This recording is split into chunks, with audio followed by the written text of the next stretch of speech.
massive Star Trek spoiler was leaked years before the internet. Long before social media, Reddit theories, and YouTube breakdowns, Star Trek fans still had to navigate a universe of spoilers. In fact, one of the franchise's biggest twists ever wasn't first whispered online or leaked through some disgruntled production assistant's Twitter account. It was spoiled decades before the internet even existed.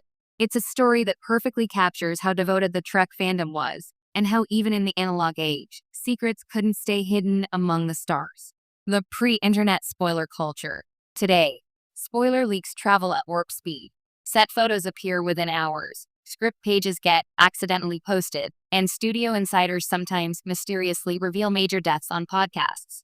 But back in the late 1960s and early 1980s, keeping a secret was more about controlling the physical flow of information: who got access to scripts, what magazines printed, and how much mail the studio could intercept from fans.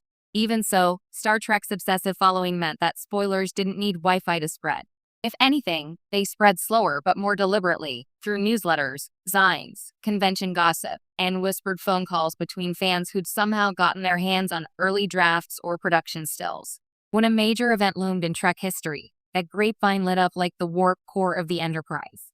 The spoiler that shook the galaxy, the most famous example? The death of Spock in Star Trek II. The Wrath of Khan, 1982. For modern audiences, this is one of the most iconic and gut-punching moments in Trek canon. But for a surprising number of fans in 1981 and early 1982, it wasn't a shock at all. Word had already leaked, years before the movie even opened, that Leonard Nimoy's beloved Vulcan science officer was not going to make it out of the sequel alive. This was not an online rumor in the modern sense. This was an analog leak. According to production lore, a rough draft of the script circulated among agency readers and studio contacts. Someone talked. Then someone else wrote about it. Fan-run newsletters like Interstat and A Piece of the Action began hinting at Spock's death as early as 1980. By the time Wrath of Khan was deep into production, convention-goers were already bracing for a goodbye. Paramount and director Nicholas Meyer tried everything to throw fans off. They filmed decoy scenes, moved Spock's death to an opening simulator test to fake people out, and tightened script distribution. But the damage had been done. Without a single webpage, tweet, or leaked photo, one of the biggest twists in Trek history had already spread across the fandom faster than any Romulan bird of prey. How fans reacted without the internet. What's fascinating is how fans responded. Today, a spoiler leak like that would dominate social media discourse for months.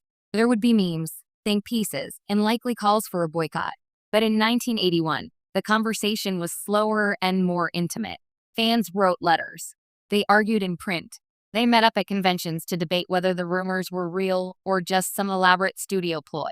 Some even organized spoiler-free screenings, urging friends not to spread the news further.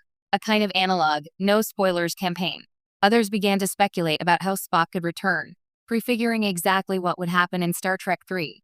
The Search for Spock, 1984. In a way, the lack of an internet made the whole experience more communal, even ritualistic. Studios learned a lesson. That analog spoiler disaster shaped how Paramount handled Trek secrecy for decades. For The Search for Spock, the production locked down story details with unprecedented care. Scripts were coded. Call sheets used codenames. Leonard Nimoy himself directed the third film, giving him more control over leaks about his character's fate. By the time Star Trek: The Next Generation premiered in 1987, studios had gotten much better at policing spoilers. But even then, zines and convention insiders occasionally got their hands on upcoming storylines. The Best of Both Worlds Part 1, for instance, ended on a massive cliffhanger, and some fans already knew that Captain Picard would be assimilated by the Borg thanks to early convention chatter. Why this spoiler still matters. Looking back, the pre-internet leak of Spock's death feels almost quaint compared to modern spoiler culture. Yet it also shows how deeply engaged Trek fans have always been. Even without instant communication, they built networks of information sharing powerful enough to ruin one of Hollywood's best-kept secrets. It also highlights a paradox. The very passion that makes fandom vibrant also makes it harder for creators to surprise their audience. In 1982, Nicholas Meyer was reportedly heartbroken that his emotional climax had been deflated for so many viewers. Today, creators wrestle with the same challenge, but on an even larger scale. And yet, the moment still worked. Despite the leaks, despite the whispered rumors at conventions, Spock's death scene remains one of the most moving sequences in science fiction cinema. For many fans who had read the spoilers, seeing it unfold on the big screen still left them in tears. That's a testament not only to Nimoy's performance, but to Star Trek's ability to